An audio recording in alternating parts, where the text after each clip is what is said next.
Hola a todos, este es mi canal DayiMedic. En este video el tema que les compartiré es sobre neumonía. Los invito a todos a suscribirse para que puedan continuar viendo mis videos. En primer lugar tenemos que definir qué es la neumonía. La neumonía es un proceso infeccioso del parénquima pulmonar debido a algún agente infeccioso, como bacterias, virus, hongos e incluso parásitos. Existen dos tipos de neumonía, la neumonía adquirida en la comunidad y la neumonía intrahospitalaria. Estas se diferencian por el ingreso y el egreso hospitalario. La neumonía adquirida en la comunidad se da menos de 48 horas del ingreso hospitalario y más de 7 días del egreso hospitalario, mientras que la neumonía intrahospitalaria es más de 48 horas del ingreso hospitalario y menos de 7 días del egreso hospitalario. La etiología va a depender si es adquirida en la comunidad o en un hospital. En este caso, la neumonía adquirida en la comunidad tiene agentes etiológicos típicos, atípicos y virus. Los agentes típicos tenemos Streptococcus pneumoniae, Haemophilus influenzae, Staphylococcus aureus, Pseudomonas aeruginosa, Moraxella catarrhalis, anaerobios y enterobacterias. Atípicos, Mycoplasma pneumoniae, Chlamydia pneumoniae, Legionella pneumófila, Coxiella burnetii. Entre los virus, influenza, parainfluenza 1, 2, 3, adenovirus, virus sincitial respiratorio y el que actualmente conocemos, el coronavirus. Los hallazgos etiológicos van a depender en sí de factores de riesgo. Entre los diferentes factores de riesgo tenemos zona geográfica, población estudiada, edad, comorbilidades asociadas, gravedad del episodio y administración previa o no de antibióticos. El Streptococcus pneumoniae, sus factores de riesgos, entre uno de ellos son enfermos de mayor edad, infección previa por virus de gripe, tratamiento antimicrobiano previo, comorbilidad pulmonar, esplenectomía y alcoholismo. Haemophilus influenzae, los factores de riesgos están enfermos de mayor edad, tabaquismo, EPOC, esplenectomía. El Staphylococcus aureus, los factores de riesgo, entre ellos están residencia del paciente en un asilo geriátrico, infección reciente por virus de la influenza, diabetes mellitus e insuficiencia renal que se le esté realizando hemodiálisis. También drogas por vía parenteral y Pseudomonas aeruginosa. Entre sus factores de riesgo están defectos estructurales en el pulmón, como bronquiectasias, malnutrición, tratamiento antimicrobiano reciente o un tratamiento con glucocorticoides. Entre los anaerobios, factores de riesgos están trastornos de la deglución, disfagia o aspiración. Entre las bacterias, los factores de riesgos son residencia del paciente en un geriátrico o asilo, coexistencia de otras enfermedades, tratamiento antimicrobiano reciente o tratamiento con glucocorticoides. Hay que recordar que la neumonía adquirida en la comunidad es la principal causa de muerte relacionada con enfermedades infecciosas.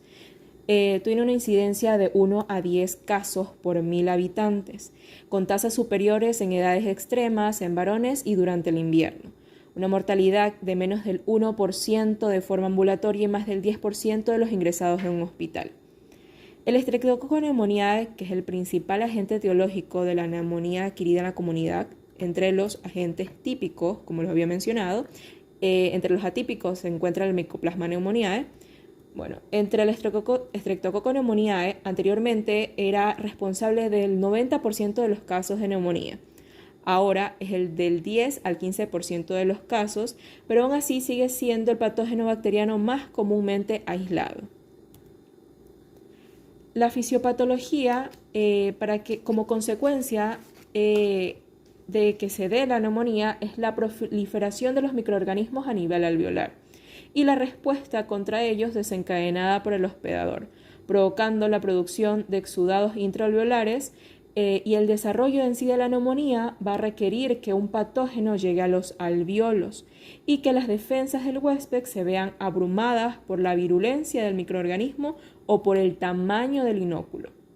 Los microorganismos van a ingresar a las vías respiratorias bajas por inhalación, por aspiración o por vía hematógena.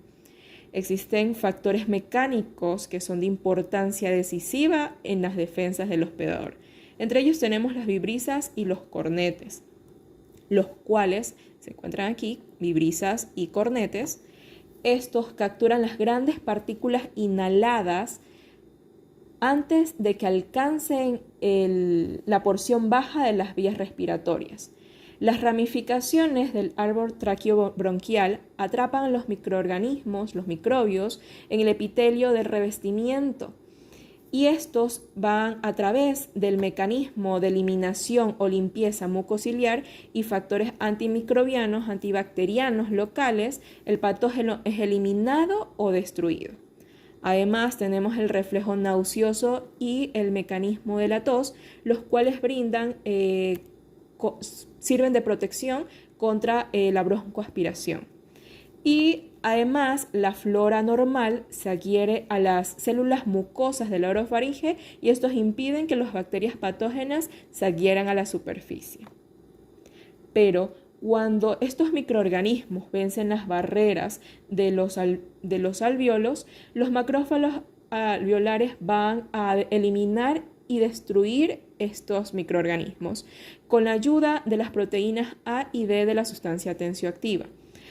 Pero cuando es rebasada la capacidad de los macrófagos alveolares, se va a manifestar esta como una neumonía clínica. Los macrófagos van a desencadenar una respuesta inflamatoria que va a reforzar las defensas respiratorias inferiores. Y esto va a provocar la liberación de mediadores de inflamación. Entre ellos tenemos la interleucina 1 y el factor de necrosis tumoral, los cuales van a provocar fiebre.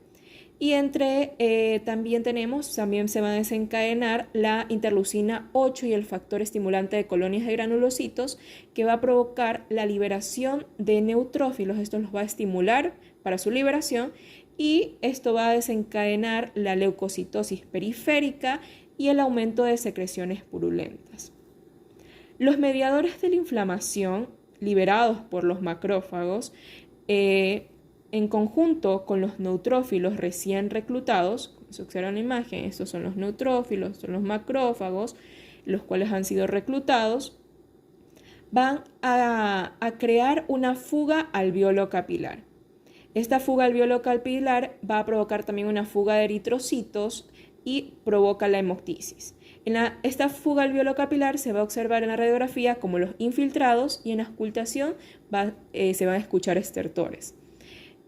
También adicional, también se va a provocar una sobrecarga capilar que va a provocar hipoxemia, un aumento del impulso respiratorio que va a provocar alcalosis respiratoria y la disminución del volumen pulmonar y el aumento de la extensibilidad pulmonar. Además de la hipoxemia, la sobrecarga capilar, el aumento del impulso respiratorio, la alcalosis respiratoria, y incluso broncoespasmos, van a culminar en lo que es la disnea. Y esto vendría a ser la fisiopatología.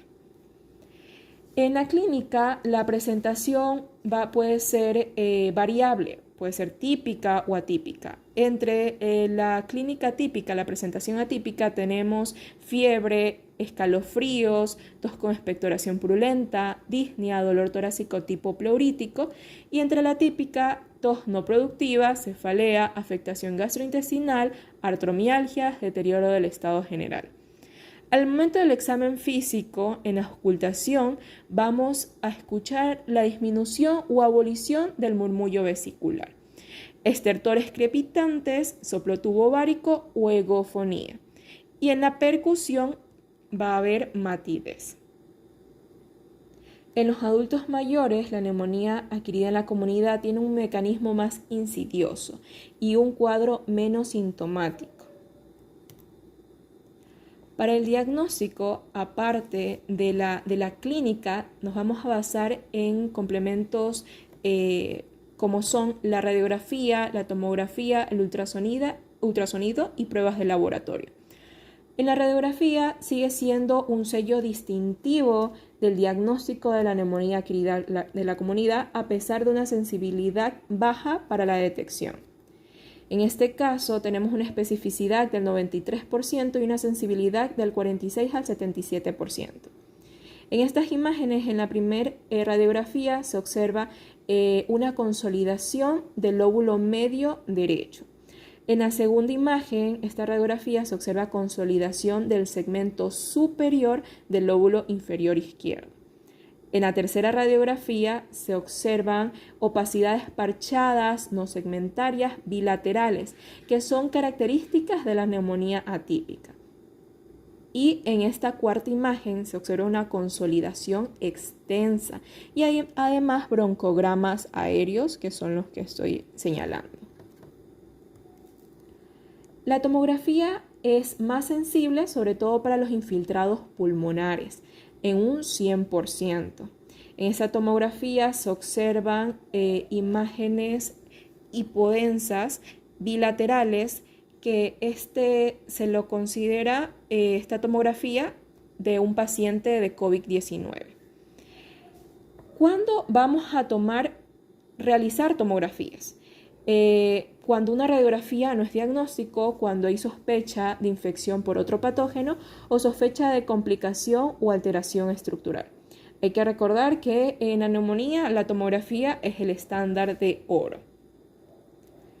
El ultrasonido, la sensibilidad y la especificidad va a depender en gran medida del nivel de habilidad y la experiencia del ecografista.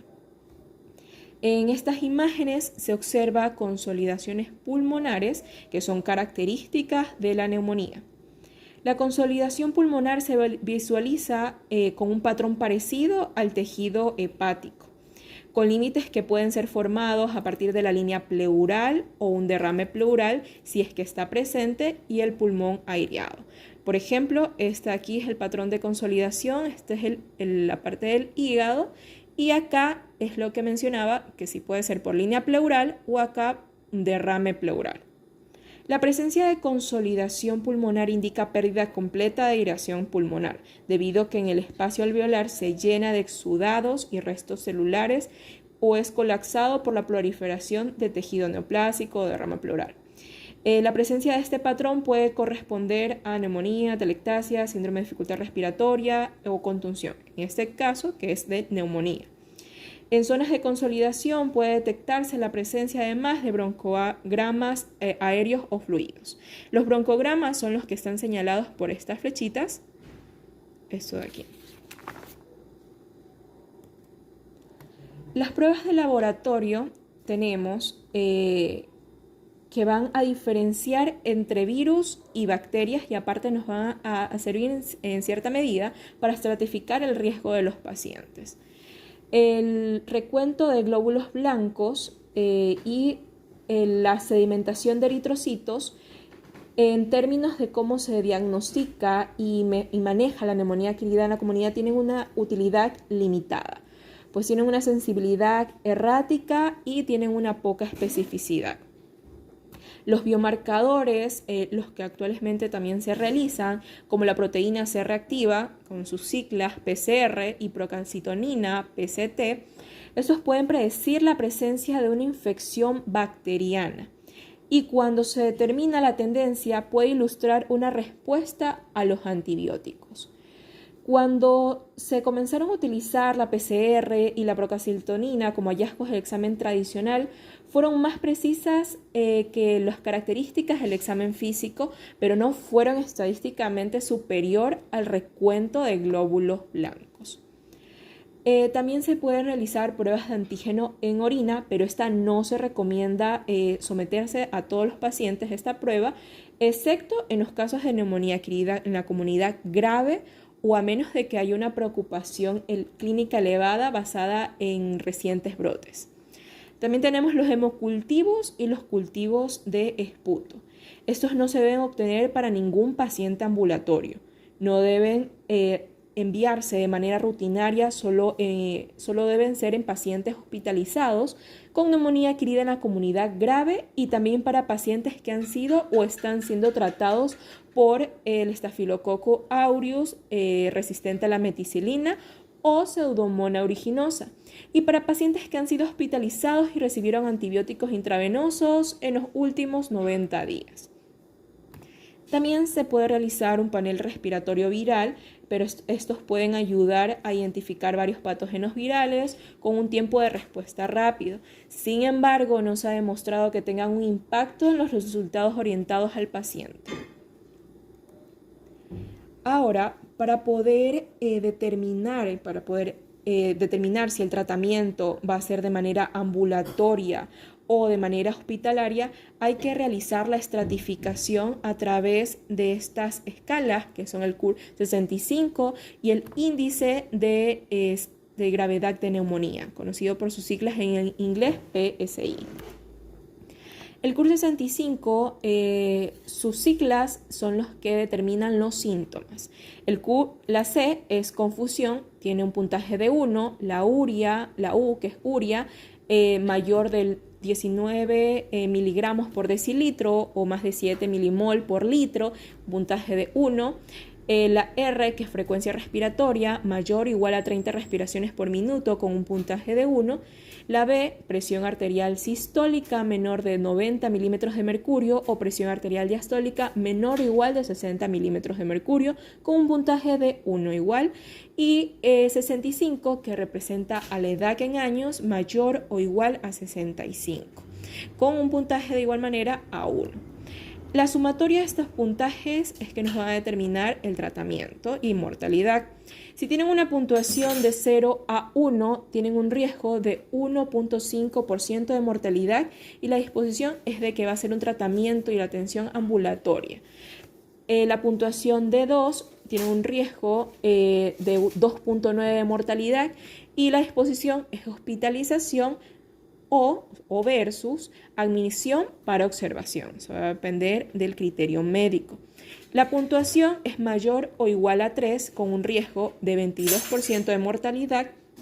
Disposición va a ser la admisión de pacientes a la hospitalización y considerar ingreso en UCI con un puntaje de 4 o 5. Como lo dije, en el puntaje 2, esto también va a depender del criterio médico y bueno, más ya mismo lo explico en otra estratificación. El índice de gravedad de neumonía, el PCI, este va a depender de 2 pasos para determinar el puntaje. Paso 1.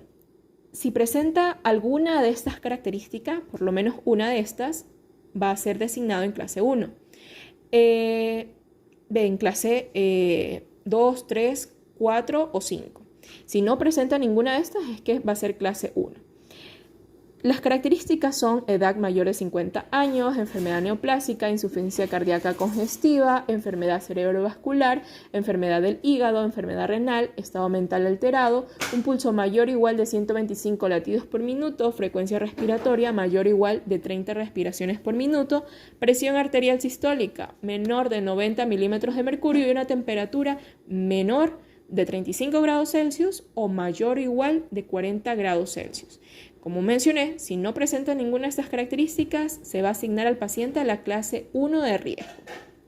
Y si presenta alguna de estas características, vamos al paso 2 para asignar el riesgo del 2 al 5. Si presenta hallazgos entre años, dependiendo de la edad, si es hombre, si es mujer, si es residente de hogar anciano, si tiene una enfermedad coexistente, si tiene hallazgos en el examen físico, hallazgos de laboratorio radiográficos, van a tener una puntuación entre 10, 30, 20. Esa sumatoria es lo que nos va a designar en qué grupo va a pertenecer. Si son menor o igual a 70 es una clase 2, un riesgo bajo, y la disposición va a ser un tratamiento ambulatorio. Puntuación de 71 a 90, clase 3, un riesgo bajo, la disposición es atención ambulatoria versus admisión a observación.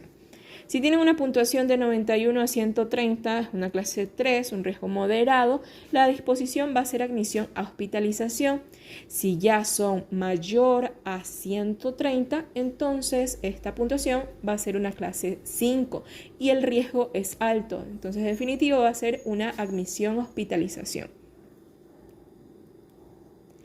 Vamos ahora a comparar estas escalas, el CUR 65 con el PSI. Los dos tienen una sensibilidad confiable, pero el CUR 65 es más específico en un 74.6% frente a un 52.2%.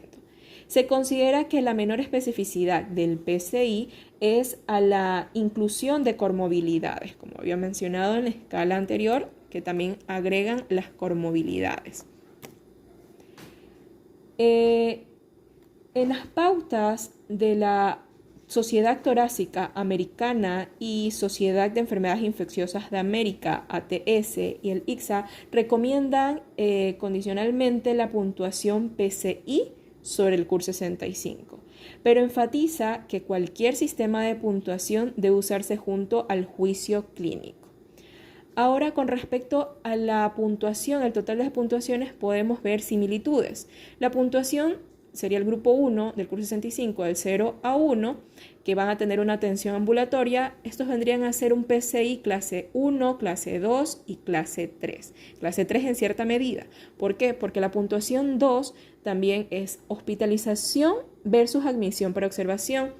Y en la clase 3 de PCI puede ser atención ambulatoria versus admisión-observación. Acá, admisión-observación. Y adicional, la clase 2 de la CUR 65, puntaje 2, puede ser una clase 4 con un riesgo moderado, que este va a ser admitido a hospitalización y en cierta medida también es hospitalización en la puntuación 2. Mayor o igual a 3 puntos en el CUR 65 viene a ser el PCI, la clase 4, que es un puntaje mayor de 130, que es un riesgo alto, y estos deben ser admitidos a hospitalización. Y de acuerdo al criterio médico pueden ser admitidos a UCI. Y ahora también tenemos puntuaciones, criterios para que el paciente considere si es necesaria la admisión a cuidados intensivos. Y estos son la puntuación de SMART-CoV y los criterios de la Sociedad Torácica Americana y la Sociedad de Enfermedades Infecciosas, que es el ATS y el IDSA, del 2019. El SMART-CoV tiene diferentes factores y estos cada uno va a tener su puntuación. Los factores son presión arterial sistólica, tienen una puntuación de 2, afectación radiográfica multilobar de tórax, de puntaje tiene 1, la albúmina menor de 3.5 gramos sobre decilitros, los puntos de cortes ajustados por edad de frecuencia respiratoria, con una edad mayor o igual a 50 años, con unas respiraciones por minuto mayor o igual de 25 y edades mayores de 50 años, mayores o igual a 30 respiraciones por minuto, la taquicardia que sea mayor de 125 latidos por minuto, confusión, el oxígeno que sea en edades menores de 50 años, con una presión arterial de oxígeno menor de 70 milímetros de mercurio y la edad mayor de 50 años, con una presión arterial de oxígeno menor de 60 milímetros de mercurio, todos estos van a tener una puntuación de 1. Y el pH arterial menor de 7.35 es un puntaje de 2. Entonces tenemos el pH arterial menos de 7.35 y la presión arterial sistólica son los que obtienen máxima puntuación con 2. El resultado de esto nos va a dar a qué grupo de riesgo pertenecen. El puntaje de 0 a 2 es un grupo de riesgo bajo con un riesgo mínimo. De 3 a 4 es un riesgo moderado con un riesgo de 1 en 8. El puntaje de 5 a 6 es un riesgo alto y aquí hay que considerar ya el ingreso a UCI. De 1, un riesgo de 1 en 3. Mayor o igual a 7 de puntaje, tenemos que es un riesgo muy alto y en definitiva hay que considerar ingreso a UCI porque tienen un riesgo de 2 en 3. Adicional, también tenemos los criterios de ATS-ICSA que del 2019 que tienen criterios mayores y criterios menores. Criterios mayores son el shock séptico con mayor necesidad de vasopresores e insuficiencia respiratoria que requieren ventilación mecánica, y los criterios menores que son frecuencia respiratoria mayor o igual a 30 respiraciones por minuto, relación PAFI menor o igual a 250, infiltrados multilobares, confusión o desorientación, con una uremia mayor o igual a 20 miligramos por decilitro, leucopenia menos de 4.000 células por microlitro, trombocitopenia menos de 100.000 por microlitro, hipotermia con una temperatura menor de 36 grados Celsius e hipotensión que requiere reanimación agresiva con fluidos. Ahora, ¿cómo vamos a determinar si requiere UCI? De acuerdo al resultado que debe cumplir un criterio mayor, de estos de aquí, y más de 3 criterios menores, que son estos de acá. Entonces, ahí se considera que es necesario ingresarlo a UCI al paciente con neumonía adquirida en la comunidad. Una vez ya estratifiquemos al paciente para saber qué tratamiento es el que va a requerir, de acuerdo al tratamiento ambulatorio por el ATS-ICSA del 2019, vamos a determinar si no tienen factores de riesgo y si tienen factores de riesgo como comorbilidades. Sin factores de riesgo, el paciente va a recibir un tratamiento como amoxicilina, doxiciclina o un macrólido. Entre los macrólidos tenemos acitromicina o claritromicina. En los pacientes con comorbilidades, el tratamiento puede ser una terapia combinada o una monoterapia. En la terapia combinada tenemos amoxicilina más ácido clavulánico o cefalosporinas como cefpodoxima o cefuroxima más un macrólido. Entre estos tenemos acitromicina o claritromicina. Entre monoterapia tenemos a la doxiciclina o fluoroquinolonas respiratorias como levofloxacina o moxifloxacina, gemifloxacina. Entre el tratamiento hospitalario de la ATS-ICSA 2019, la neumonía no grave y la neumonía grave es el que vamos a determinar qué tipo de tratamiento es que se va a aplicar. La neumonía adquirida en la comunidad no grave puede ser una terapia combinada o una monoterapia. En la terapia combinada se va a aplicar un beta-lactámico como ampicilina más sulbactam, cefotaxima, ceftriaxona, ceftarolina, más un macrólido como acitromicina, claritromicina o doxiciclina. Y como monoterapia tenemos las fluoroquinolonas respiratorias como levofloxacina o moxifloxacina. En la neumonía no grave con previo aislamiento respiratorio por riesgo de Staphylococcus aureus resistente a ampicilina, vamos a aplicar un tratamiento como vancomicina o linezolid. En la Pseudomonas aeruginosa, si existe este riesgo, entonces se va a aplicar piperacilina, tazobactam, cefepima, ceftazidina, imipenem, meropenem o astreomnam. Y en la neumonía adquirida en la comunidad vamos a aplicar una terapia combinada. Tenemos dos opciones, ya sea beta-lactámico más acitromicina o un beta-lactámico con fluoroquinolona. Los beta-lactámicos, como los observamos en la neumonía no grave, son estos, y las fluoroquinolonas como la levofloxacina o la moxifloxacina. Entre los factores de riesgo está el Staphylococcus aureus y la Pseudomonas aeruginosa. Si existen estos riesgos de estos microorganismos, entonces se debe recibir cobertura empírica para estos patógenos mencionados respectivos en espera de los resultados del cultivo.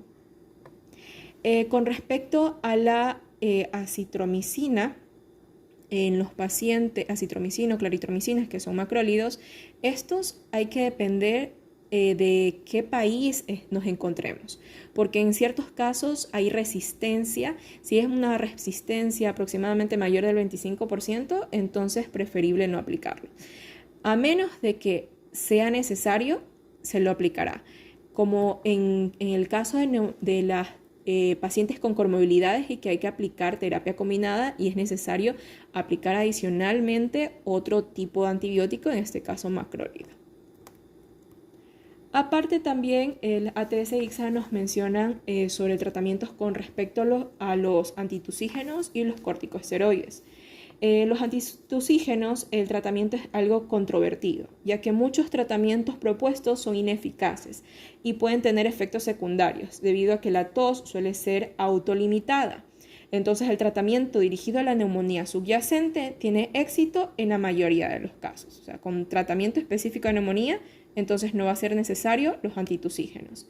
Y con respecto a los corticosteroides, estos se los puede aplicar, pero solamente en la neumonía grave o un paciente que esté en un shock séptico refractario. No van a aplicárselos de manera rutinaria. Les agradezco por haber visto mi video, mi página, mi canal Dashimedic. Los invito a suscribirse y muchas gracias.